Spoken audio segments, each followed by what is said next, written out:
Afternoon, everybody. Welcome to the Top Women Business Unusual podcast.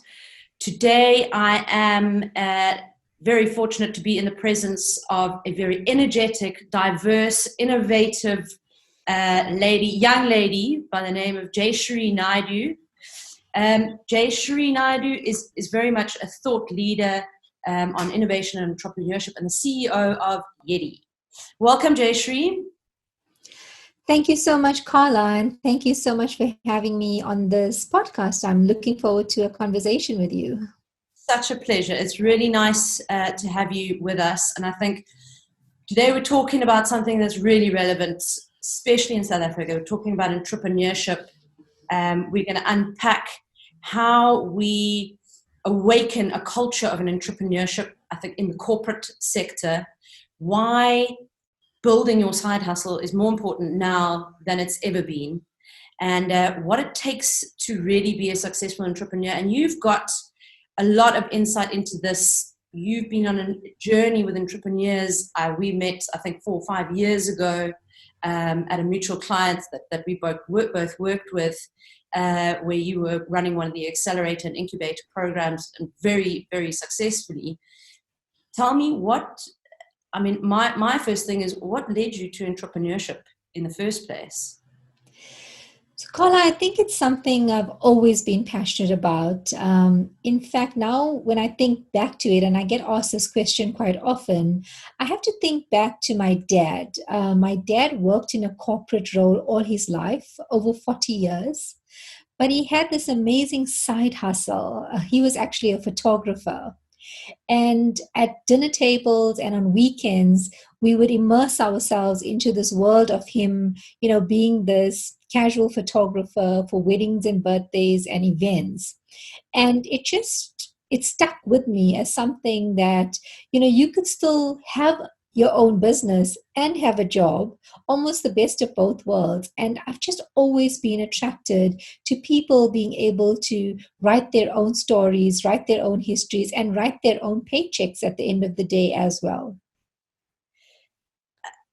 So maybe not a good entrepreneurial journey to follow at the moment, photography, with weddings and events. But from that, the sense I get is that entrepreneurship is largely a drive of passion. It comes it's created out of a sense of passion, or is that somewhat of a myth in your experience? Well, there's two sides to this conversation. Yes, passion is very, very important, because if you're passionate about your business, you'll be able to sustain some of the hardships that, come as a result of being an entrepreneur. But passion is not enough. There has to be the strong business acumen that takes your business to the next level. There has to be a strong skill set. So although we'd love to believe that passion is enough to keep businesses sustainable, that's not always practical. So yes, it is somewhat of a myth that passion is all that's needed. It's passion plus a whole lot of other things that's needed to make sure your business is successful.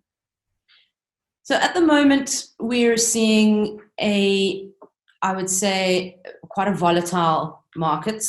Globally, people are facing all sorts of challenges, but specifically in South Africa, we've had a goal to drive entrepreneurship, to drive job creation. It's important as a key driver of growth for our economy. And within that, at the same time, we've got corporates who are slashing jobs.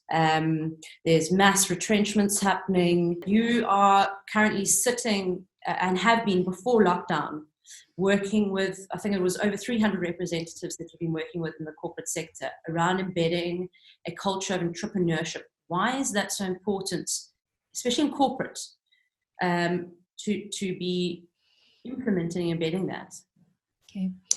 So the initiative you're referring to, Karla, it was actually from 2 major banks in South Africa, and it was targeting staff that had been affected by retrenchments but had chosen entrepreneurship as part of their reskilling. And that's important because it gives the organization an opportunity to offer staff members a skill set that they can use outside of any corporate role that they may apply for in the future, and ensure that these individuals have structured learning around entrepreneurship, how to start their businesses, how to grow their businesses, but the basics around registering a business to the marketing and branding. It's important because you can't just tell someone, go out there and be an entrepreneur. Some people say, well, entrepreneurs are born, you're either born an entrepreneur, it's not something you can learn. And I totally disagree. You can learn the key skills, the key business acumen that you need to become an entrepreneur, to become a successful entrepreneur. We work with hundreds of entrepreneurs on our growth programs, and we see how they take the learnings, embrace the learnings, and then run sustainable businesses and are able to grow their businesses. So it's important for organizations to offer these type of programs, and not just programs on computer skills or digital skills. Yes, those programs, as well as programs on how to run your own business, write your own paycheck, even if it's about growing just subsistence entrepreneurs that we refer to, where individuals are just making a living, but they are able to survive.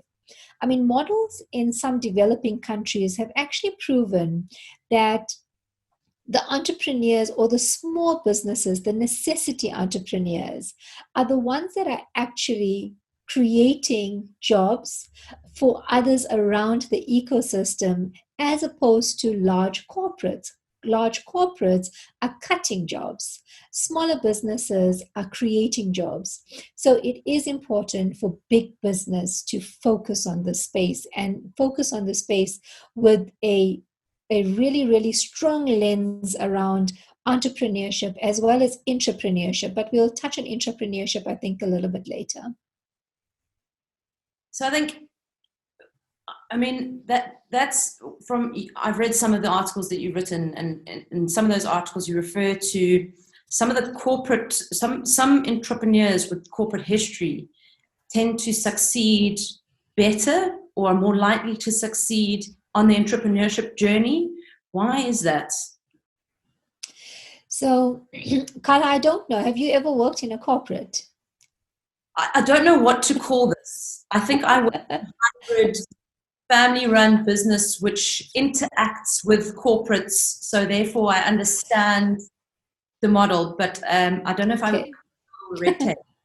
So someone like me, I've spent over 20 years working in large corporates in South Africa, from financial services to insurance companies to manufacturing companies to tech companies. And working in a corporate, you actually underestimate the power of some of those leadership programs that you attend. Some of the programs that you attend on culture and the soft skills, leadership development, as well as, technical skills like project management and business case writing. So you work in a corporate, you collect all of these skills along the way. You also learn about corporate politics, how to engage with individuals at different levels. So you're exposed to a whole lot of learnings, some intentional and some unintentional. And when you become an entrepreneur, you actually pull from those sources of knowledge that you've acquired over the years. And that makes you quite a formidable entrepreneur. And sometimes I'll be in a meeting and a client would ask a question, and I will be able to respond, not realizing that the response comes from the knowledge that I've acquired from working in a corporate. So corporates actually provide an amazing opportunity for you to grow your skill sets, for you to just learn a lot more about certain things, to understand how politics work within large organizations and how to maneuver those complex conversations that you will have when you become an entrepreneur. And that's one of the reasons I think individuals that have worked in corporates and then move into becoming an entrepreneur tend to be slightly more successful than individuals that have just gone straight into entrepreneurship. They are the anomalies. They are amazing individuals. All they've ever done is be an entrepreneur. They went straight out of school or straight out of university. They kicked off a startup and they've never looked back. So there's always two sides to any one of these stats or areas that we focus on. So speaking of fathers, I mean, my father, also an entrepreneur, he left school. He couldn't finish school in the UK at the age of 13, and he had to start working. And he's built the business that we continue to run today as an entrepreneur. But he just had that natural entrepreneurial blood. I don't know if, and maybe we can speak to this later, but second or third generation entrepreneurs, is that something that is happening? Is it a thing, or is entrepreneur really an independent individual suit, if I can put it that way? Again, Karla, I think it's both. Yeah. So yes, conversations around the dinner table. So yesterday, in fact, we were having dinner and my daughter said to me, "Oh, I didn't know we're going to be talking business." And I said to her, "But of course we talk business. We talk business at every every opportunity we get, because that's who we are. We all are involved in the business." She, in fact, is working in the business. But I said to her, "But you're welcome to put anything else on the table." And she said, no, the conversation's very interesting, so we can continue. So she's a young adult. But second and third generation entrepreneurs, definitely it's a thing. It's continuing, lots of individuals are continuing the legacies that their parents have left. But what we're finding is they're adding their own spin to it, their own innovations to it. They're changing the traditional to be suited to the new world that we live in. But on the other hand, there are quite a few individuals who are finally choosing to be entrepreneurs, and not by default, but they are choosing it by making the right decisions around what they are good at doing. So let me just elaborate on this a little bit more. In the past, entrepreneurship was something you went into if you couldn't go into anything else and if you failed at other stuff. So that's when you became an entrepreneur or a small business owner or someone that would, I'll kick off a home industry because I can't get a job. Now individuals are saying, actually, there's a business model around home industries, around being a private chef. I want to make a business out of it. And that's really important, because we've got to teach kids from a school level that entrepreneurship is as much a career choice as being a doctor or a lawyer or an engineer. Entrepreneurship should be up there with some of those career choices that we push our kids into, not understanding the value that the economy can derive from more entrepreneurs, and the value that the individual can derive from having independence and control over their own destiny. So, yeah, I agree with that as well. I think it's very, in many ways, I see it's more than become a choice now. It's almost become what I would say, when it's become cool to be an entrepreneur. But if you look at, I look at the global statistics, not more than 5% of the population are actually entrepreneurs. So, when we are encouraging people to go on this journey, how are we avoiding setting them up for failure with such a small proportion, we're looking for a large proportion of entrepreneurs to help drive the economy, but only such a small proportion is actually cutting it? I go back to a lesson I learned a while ago, is when we try and teach kids how to use vision boarding, and we teach entrepreneurs how to use vision boarding as well, right? Sometimes for the first time, a kid in a rural school would have seen a Black female traveling to Paris, as an example. So you can't relate to something you have never seen. And unless we start creating more case studies and showcasing entrepreneurship as something you should aspire towards, we won't get individuals being attracted to it. I mean, some people have even said to me, well, why do they make entrepreneurship so difficult? And I said, what's difficult about it? And they say, well, start with the spelling, right? Of an entrepreneur. Where does it even come from? I mean, it's a French-based word, right? That has morphed through the years, and this is now what we use loosely to talk about everyone running any type of business. And there are differences between entrepreneurs and small businesses and all of that. But you and I are talking about individuals who are running their own businesses, writing their own paychecks, and making a difference. So there are so few people that are doing this because it's a scary space to operate in. Why is it scary? Because many individuals don't understand it. All we hear state departments and news agencies talk about is the failure rate associated with entrepreneurship. Yes, there is a large failure rate with entrepreneurs. Let's not sugarcoat this. It's not an easy space to be in. But what needs to be done to overcome those failures? What can entrepreneurs do differently? What about the success stories of individuals that have been able to be sustainable over tens of years? You guys are what, a second, third generation company. You've been running for lots of years. I would go as far as to say you've survived as an entrepreneur. It's not been easy. I know you're hiding some of that gray hair, but it's definitely something that you can overcome with the right support and the right instruments that can be unlocked. And unfortunately, we don't put enough of those support mechanisms out there to help entrepreneurs overcome some of these challenges. And that's why our numbers will always be this low.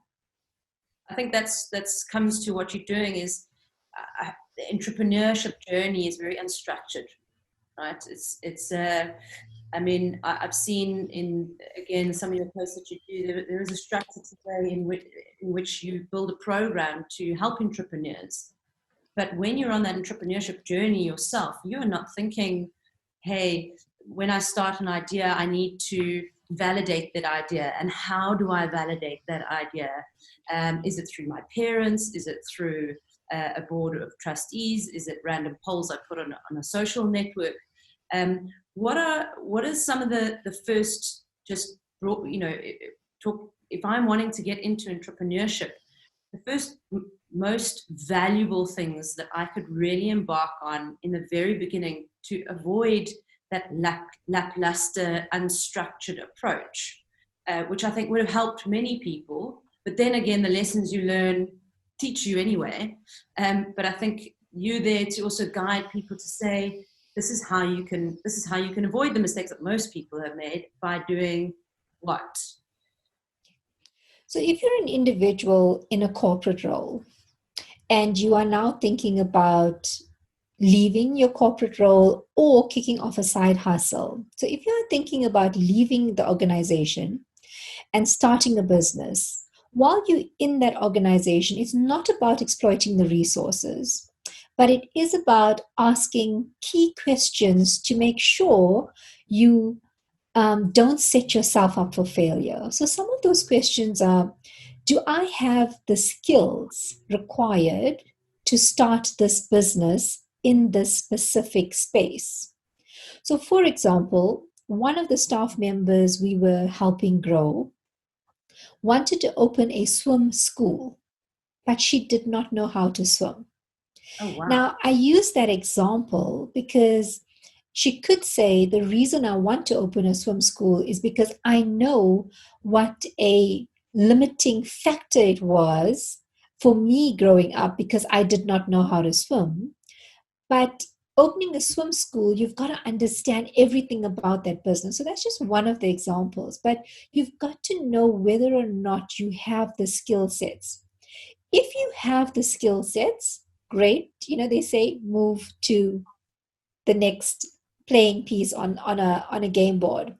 If you don't, then acquire those skill sets while you're in the organization. But if you're not inclined to be a swimmer, as an example, then you've got to find someone that's a really good swimmer to come with you and be part of your business. So if you want to open a technology company, but you don't have a clue about coding and you have no desire to learn, then you've got to identify someone that has those skills. So skills and your skills gap analysis is absolutely critical. The second thing we advise entrepreneurs, and then I'll hand back over to you, Karla, and this is a very, very important focus area as well, is do you have a sufficient runway? And your runway has to be, and everyone argues this point. Some people say you just need 3 months of your salary. Others say you need 6 months. We say you need at least 12 to 18 months financial runway. And it doesn't equate to 12 to 18 months of your salary. It equates to 12 to 18 months of your key financial expenses. What do you need to survive month to month? And you've got to give yourself that runway. And then individuals say to us, but if you're an entrepreneur and you're a hustler, you've got to start making money. Yes, but realistically, you don't start making money from month one. You may be delivering work from month one, but your clients only start paying you sometimes from month 5 or 6, sometimes from month 12. It all depends on your client as well. And you also don't want the pressure of having to bring in income while trying to grow the strategy of your business or trying to write those business proposals. And that's the reason you give yourself a runway as well. I think it goes to a lot of people thinking entrepreneurship, I'm going to earn my own paycheck, but very often that is definitely not the case. There is no sort of, golden pot at the end of that rainbow, or the grass isn't necessarily green on the other side. There are a lot of sort of challenges that comes within itself. So if we look at we want to talk about definitely successes, but I think, like I just mentioned, a lot of our successes we learn from our failures. And what would you say are some of the biggest failures that entrepreneurs make when setting out on their entrepreneurship journey? So they have this assumption that if I build it, they will come. If I sell it, they will buy. So entrepreneurs don't take the time and they don't use the tools that are available to properly validate their business ideas. And that's with actual paying customers or individuals that are like your paying customers. We refer to these as, personas, and using things like the lean startup methodology. So entrepreneurs just don't take the time to do what's needed on the back end of their product launch or defining their products and their go-to-market strategy, unfortunately. So that's the mistakes lots of entrepreneurs make. The other is assuming that clients will pay on time, and they overextend themselves in terms of their cash flow. They put far too much out there without having enough in the bank so that they can survive. I mean, very few entrepreneurs and businesses have actually survived this COVID-19 pandemic that we've just been through. And this is absolutely devastating, for the work that we do as well. And it's so important to be able to pivot your business when you need to pivot. And I'm really proud of some of the entrepreneurs we've worked with that have taken the tools and training that they have acquired. And during this lockdown, they actually pivoted their businesses. They used existing resources to do different things to leverage off, what's happening in this market space at the moment. So entrepreneurs don't use strategy tools effectively. I know when you were in a corporate, it was like, how the hell do I use these tools? People are teaching me, but where do I use them? as an entrepreneur, I guarantee you, if you use these tools effectively, it will help you survive from a business perspective. And then thirdly, I don't think entrepreneurs take thought leadership and the acquisition of knowledge seriously enough.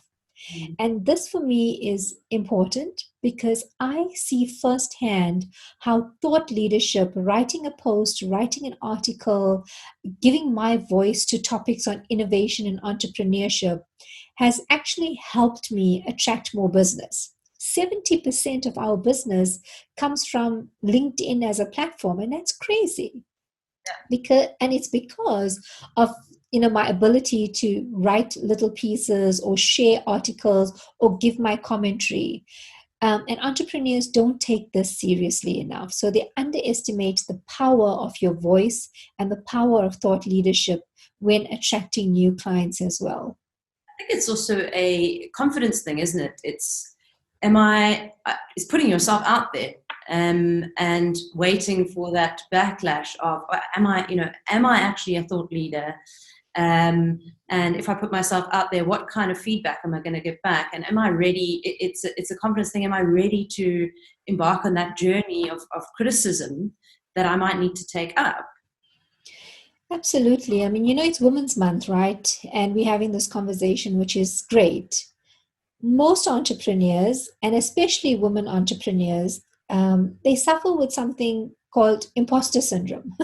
So they're continuously questioning, should I be here? Do I belong?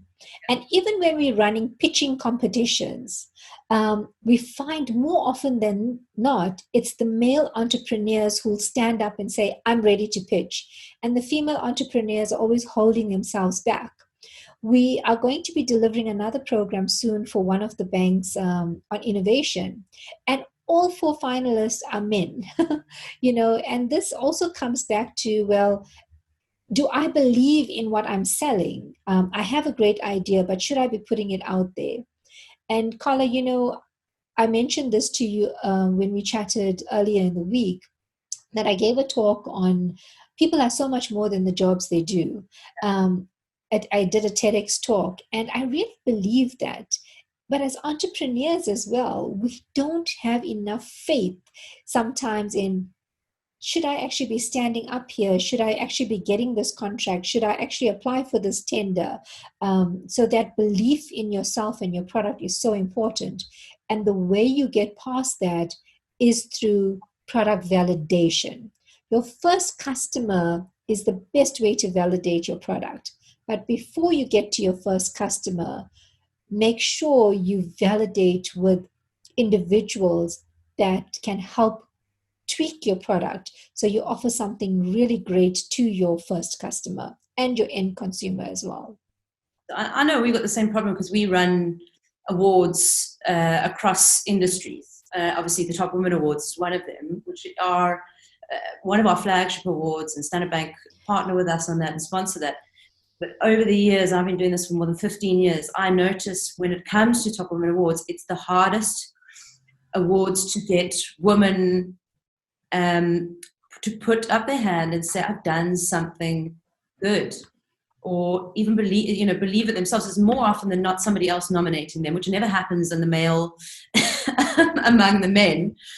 And I think, it is Women's Month, and Happy Women's Month. I meant to actually start that off in the very beginning, but I just got excited to have you here. So I think, and it's significant. And I want to speak to those female entrepreneurs and those women who are in those positions. We were speaking to, Ralph did a podcast with Kate Moodley, who's head of Discovery, one of the franchises at Discovery. She's got a book that she's done on personal branding, and she is raising her kids at home, but her husband has become a massive support mechanism for her. And it's just, it's the same thing in terms of the numbers of entrepreneurs that are successful, the numbers of businesswomen that are successful, females that come out to put their hand up. Is why, how can we encourage these women to come out and say they don't have to have all the skills to be able to do something? What do we need to tell them? What's the message we need to leave with them?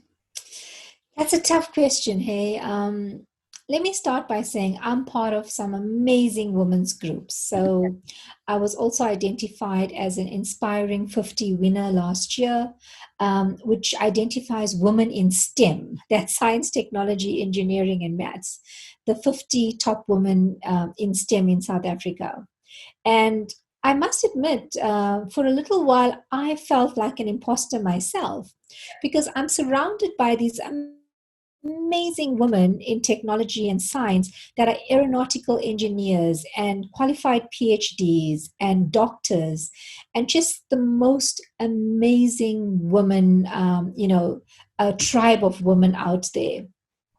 And as I started engaging with this community, I realized that I belong. And in fact, Karla, I spoke about this, I think, at one of the top women events a while ago, where we are our own worst enemy, where we don't actually believe in ourselves. And before others can believe in ourselves, we have to believe in ourselves.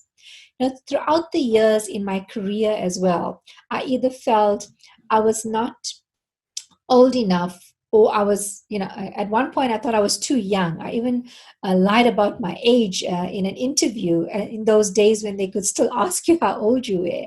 I was 29 at the time, and when the decision maker asked, "How old are you?" I said, "I'm in my 30." And that's not grammatically correct because you can't be in your 30. You can be in your 30s. But I said, "I'm in my 30" because in my mind, I'm 29 going on 30, and it just sounded better. So we always, putting ourselves at a disadvantage by not believing in ourselves. And to answer your question in a roundabout way, I think we need more communities like the ones you guys have put together with the top women, like Inspiring 50, like some of the WhatsApp groups I'm on. I'm speaking at an Astute Women event on Friday that's coming up.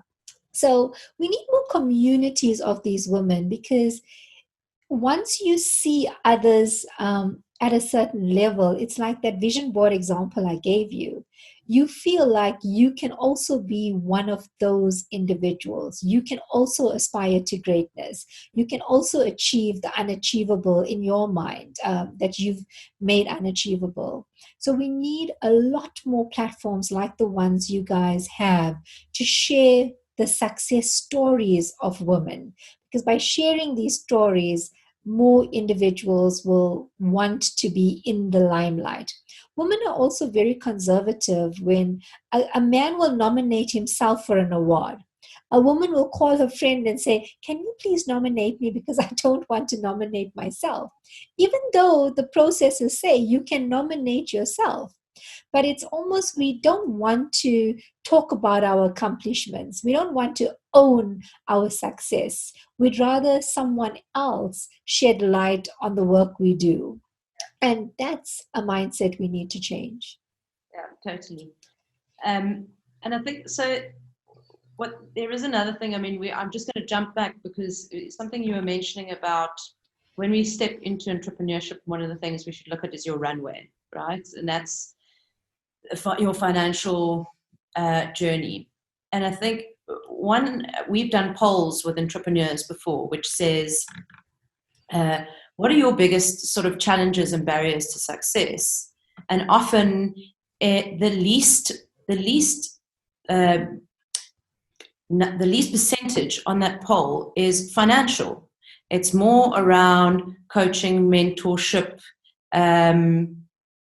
sales and marketing. It's more the soft skills really than those hard, how do you do financing and all those sorts of things. Is that your experience as well, Jayshree? So our experience in engaging with entrepreneurs is, so financial does actually come up quite a bit. Most individuals think they understand finance. I mean, you would assume that I understand finance. I've worked in some of the biggest financial institutions in South Africa. But when it comes to financial management of your business and SME finance, it's different. It's different when you work in a corporate and you understand finance at that level and managing a budget to when you're working in as an SME and you've got to manage your business and you've got to manage your cash flow and you've got to understand things like the psychology of money, which one of our technical experts that we use to help entrepreneurs with finance, Precious and Volane, she talks about the psychology of money. When you land a large contract, what do you do with that money? What's your purchasing behavior? What's your mindset?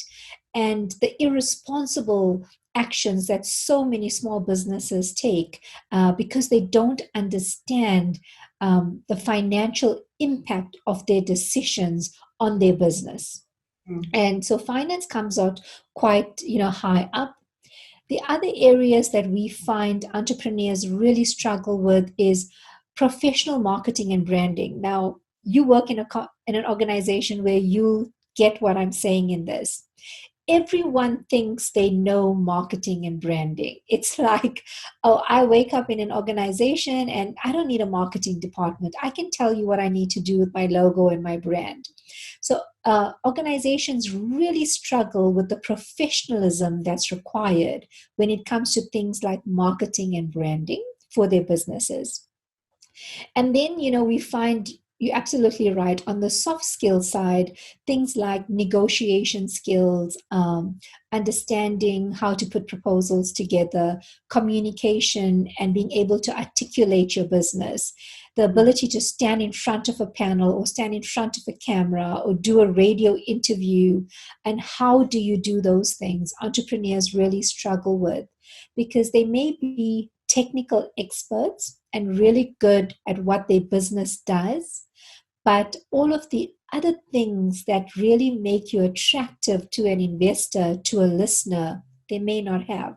I mean, if I came onto this podcast and I wasn't sure of myself and I hesitated and, I just had to read notes in between, then your listeners will automatically assume I'm not capable of delivering what my business says it can deliver, even though I might be an amazing technical expert at helping entrepreneurs grow. So those soft skills as well is what entrepreneurs really, really struggle with. So we're talking about how we build a side hustle, right? And one of the themes that we set here is there's no time like now to do that. What, in your opinion? I mean, I've got my views on why that's important, but why is that so important at the moment? What is it the nail in the coffin that at the moment why is it this timing? So I read a quote and I posted earlier. It says, "You can't work for us if you only work for us." I want to say that again. You can't work for us if you only work for us. And what I said in my post was this should actually become the mantra of large corporates, where they promote individuals thinking like entrepreneurs by owning their own side hustles.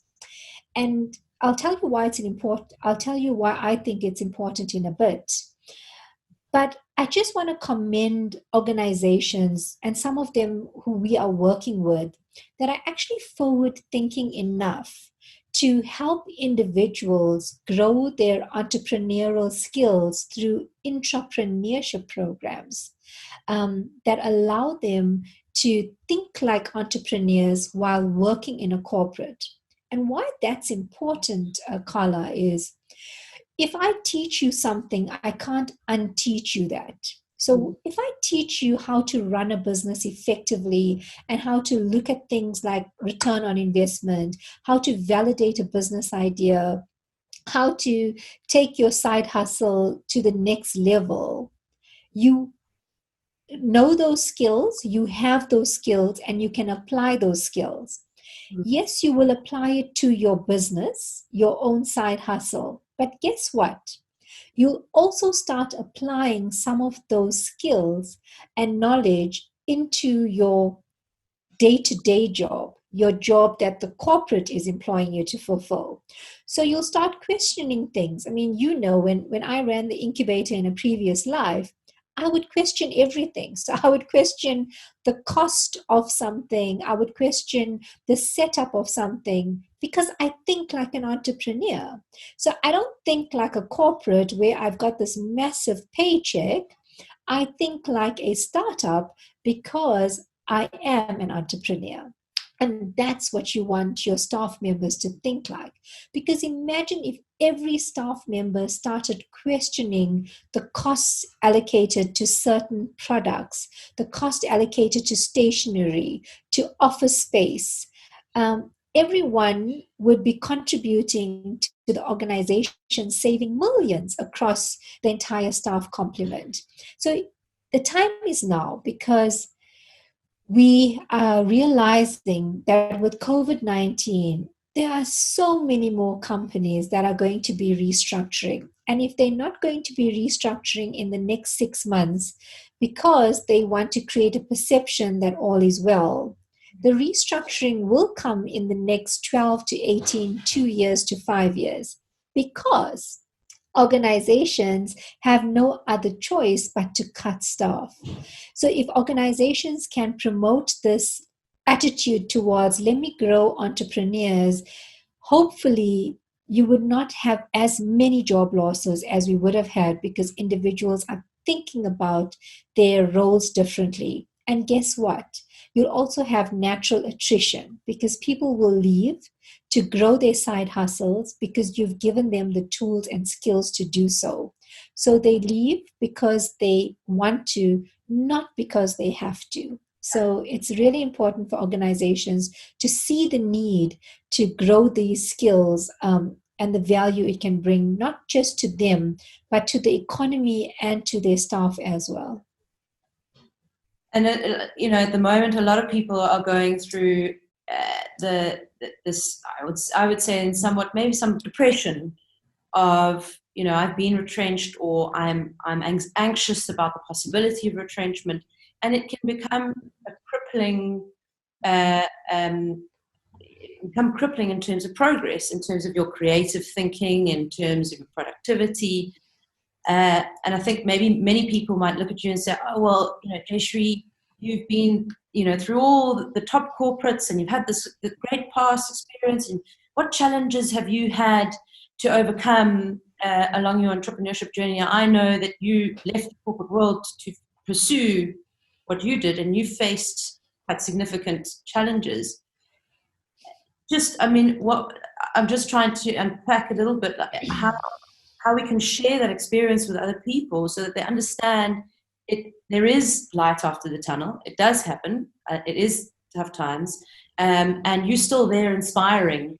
TED Talks, blogs, winning awards, top 50 most influential. I think you were named as putting entrepreneurs first by Fast Company South Africa. So what is it that what gave you that ability to overcome those challenges? And if you want to talk about it a little bit more, then I'll leave that to you.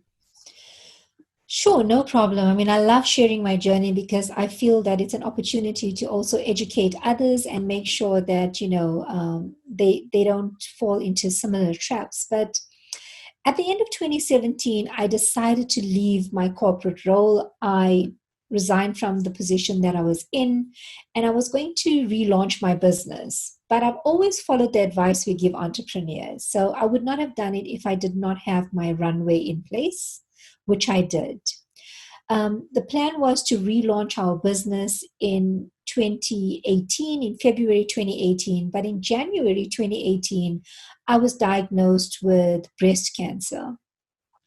And what that meant was all of the plans that we had for relaunching our business had to be put on hold. Because during 2018, I had 3 surgeries. And after every surgery, I didn't have use of my hands for almost 6 weeks at a time. And in between, I was also going through chemotherapy.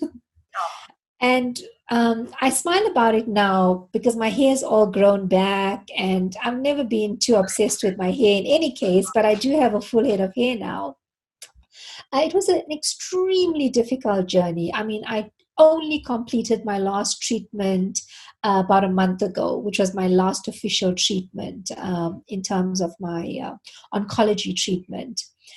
So it's been a very, very challenging last couple of years. But why did I persevere? I persevered because I made a decision to relaunch my business. Um, when you're an entrepreneur, you have to hustle. Yes, I'm always going to get offers from large corporates with interesting roles. But when I made a decision to leave the last corporate that I was in, I also made a decision to never go back into a corporate, but to rather become an entrepreneur. And when I went through my cancer journey, I realized that I have to be an entrepreneur because I can dictate my own times. I tried working on a project which took up about 80% of my time, and I felt physically ill. So I don't operate at the same levels that I used to, for example, when you and I engaged, and that energetic person. Yes, I'm still very, very energetic compared to most. But for me, I've had to slow down a little bit. And entrepreneurship allows me the flexibility to do that. But I also decided to use technology to help me go through this journey. And I even went as far as to download software that I could speak into, and it would help me write my articles. And then with minor editing, I could send them out for publishing, which is what I did. I also managed to write a couple of proposals.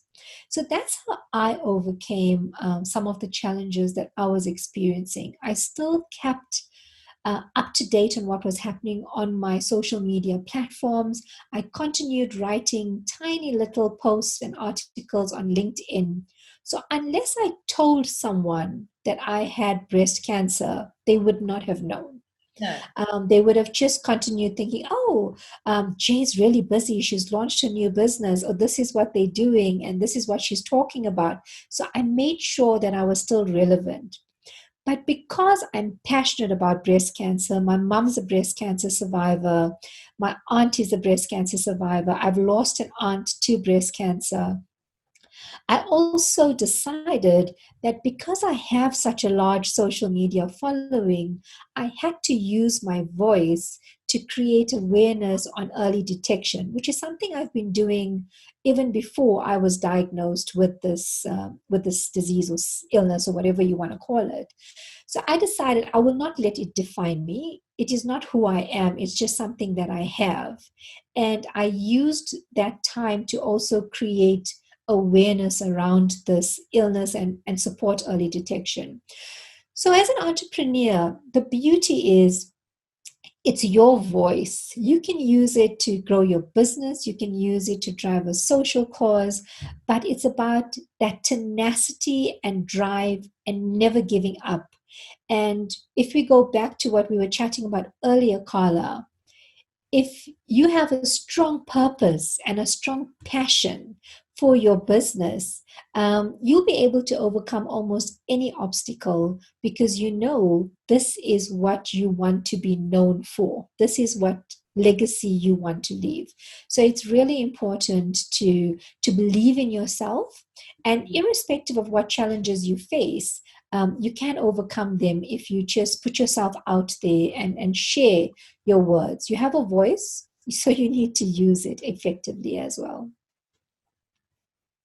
And I mean, are there occasions where I know we're encouraging entrepreneurship, and rightly so, but are there occasions that you've sat with somebody and said, listen, this entrepreneurship journey, it's really not for you as much as you might want it, you know? And where do we draw the line? Maybe there's people listening going, I've been trying this for so long. I read a post the other day about a girl on LinkedIn, young entrepreneur. She's been on an entrepreneurial journey for 5 years. She decided to pack up and go and work for a corporate, very excited. There were a whole host of reasons why it didn't work. Well, one, she wanted the fancy car. She wanted the financial benefits of being able to get a bond and all these other things. But a deep, beyond that, where do we draw the line with this journey isn't really for you? Or am I on the wrong path? That's just so tricky as well, Karla. Great question, but a really tricky one because, again, even when it comes to skill sets, I believe anything can be taught, and maybe I believe that because I'm a certified trainer on things like lateral thinking, where we teach people how to think differently, and innovation comes from challenges. So wherever there's a challenge, there's an opportunity to innovate. And the output of entrepreneurship is innovation, right? And the roundabout way of me answering this is, I believe anyone with the right skills, the right drive, and the right support can be a successful entrepreneur. However, in saying that, 10 minutes ago, I was on a call with an entrepreneur that came through one of our programs. And she worked in corporate for 18 years. She's now trying to launch this business, and we've been working with her for the last year or so. And unfortunately, she just doesn't have that tenacity and drive that's required to make her business successful, because she doesn't take control over the situation. She doesn't do the right level of research. She doesn't ask the right questions. And we've tried mentoring her for lots of hours. We've gone beyond what the required mentoring hours were supposed to be with this particular individual. So I can see, without a shadow of a doubt, that she will not survive in the world of entrepreneurship. As soon as she's able to, she will probably go back into a corporate role.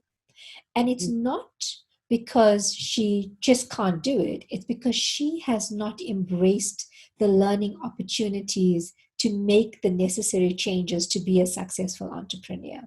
So I don't know if that answers your questions, but yeah, that's the way I feel about, whether you are born an entrepreneur, whether you can survive, and when you will only know when you need to walk away from this journey. I think, I would say it's the individual's decision, and they get a sense of when that is coming. And so at the moment, again, you are an entrepreneur, and they say that entrepreneurship, like you've said, is about finding opportunities, which at the moment there are, I would say, many, because we're in such a, I don't want to say tragic situation, because there are opportunities that come from that. If you, and if we're speaking to people that are going on that journey now, what sectors, for example, would you focus on? Are there sectors that you really think are thriving for entrepreneurship at the moment? Yeah. So not so much sectors, but more in terms of way of work. So there's a new way of work. I was speaking to another entrepreneur earlier, and he said to me, 2030 has been brought forward 10 years.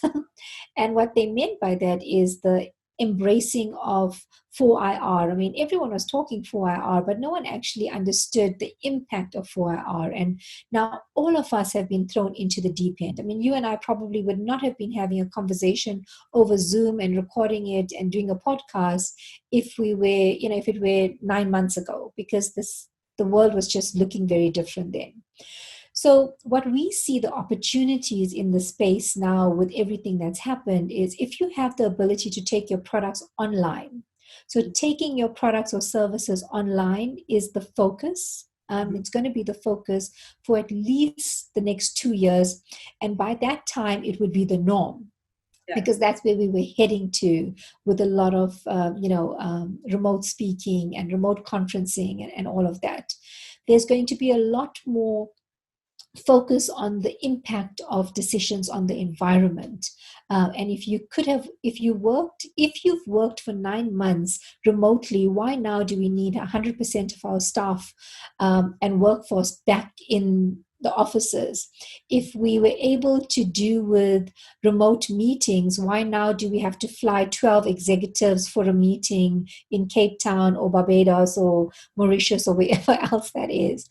So lots of questions are going to come down the line. So online, if you can take your products and services online, invest in e-commerce platforms, that's the way to go. If you are able to invest in digital skills, coding, and understanding the way platform businesses work, everything will shift to becoming a platform business, including media consumption, including training and development, including anything that you want to move towards will become platform business driven. So understand the impact of platform businesses on your industry and find the ecosystems that you can actually start working with and working on. And then again, just sorry, Karla, just use thought leadership and social media effectively. So use the platforms, understand digital marketing, understand user analytics and algorithms and how they work to push up your products to the front. Because so many individuals will start making decisions from their couches, from the back of a PC, as opposed to walking into stores. So understand the impact of your social media presence as well. So those are the areas that I believe entrepreneurs should be focusing on as we, embark in this new unknown.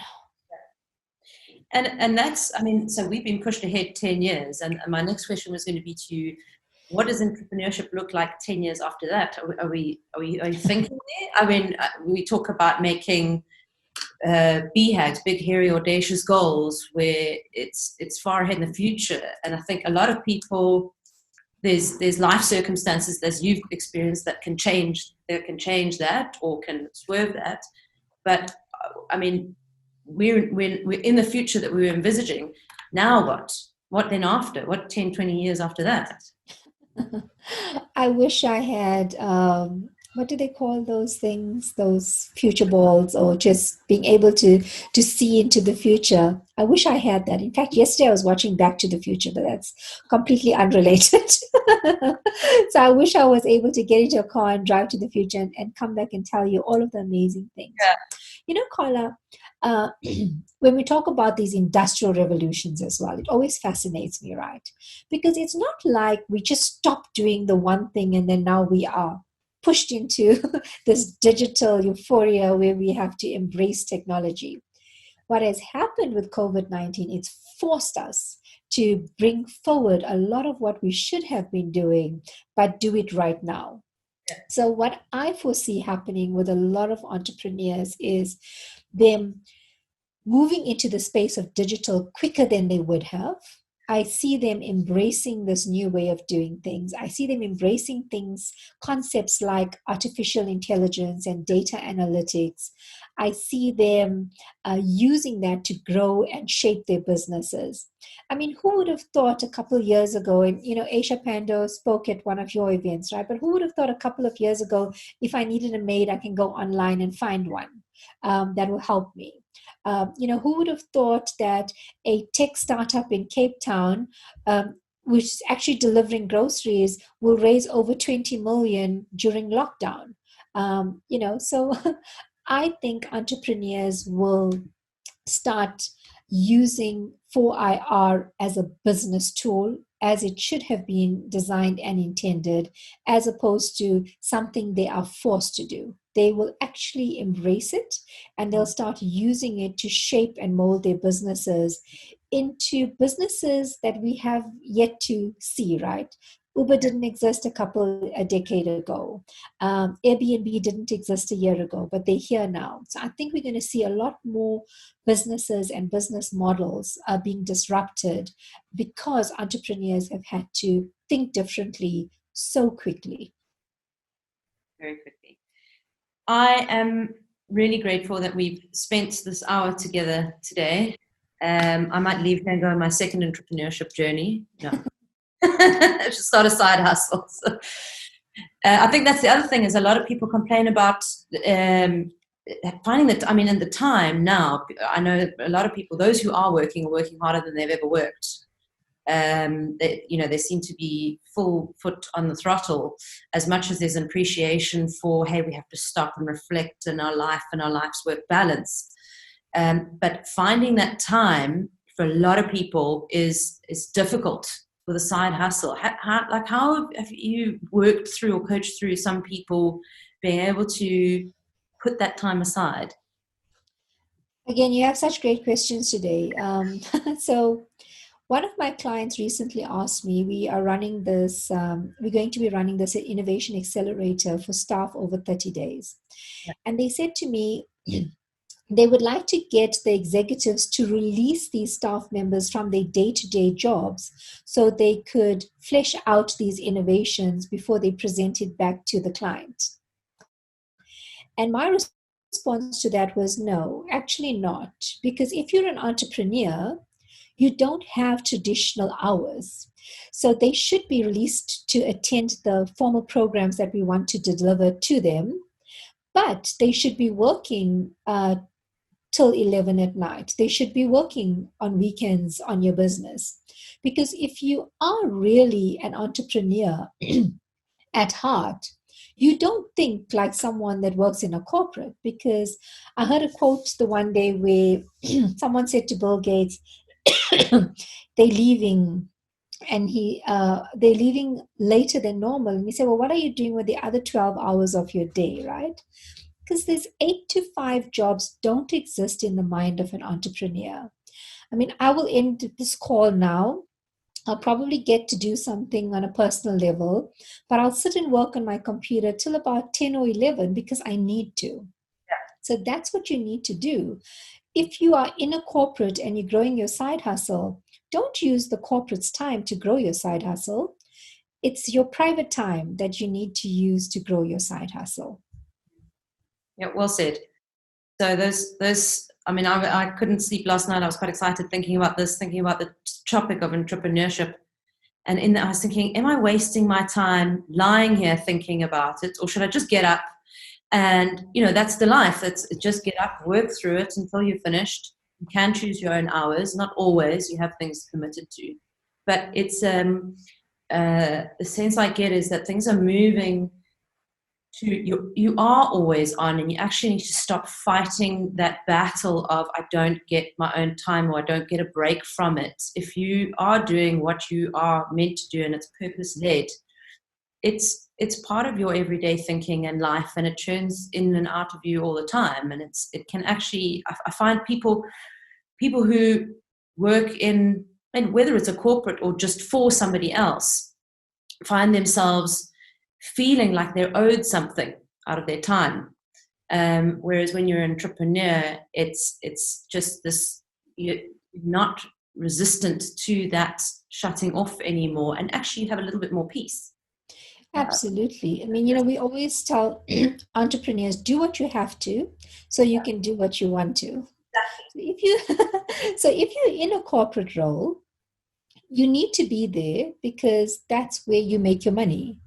But if you know there's something you're passionate about and you want to grow, then put in the effort, put in the hours until you're able to do it full time. So we never ever tell individuals, from 3 o'clock to 4 o'clock, use the company's resources and go and acquire some skills. That's not what a side hustle and growing a side hustle is about.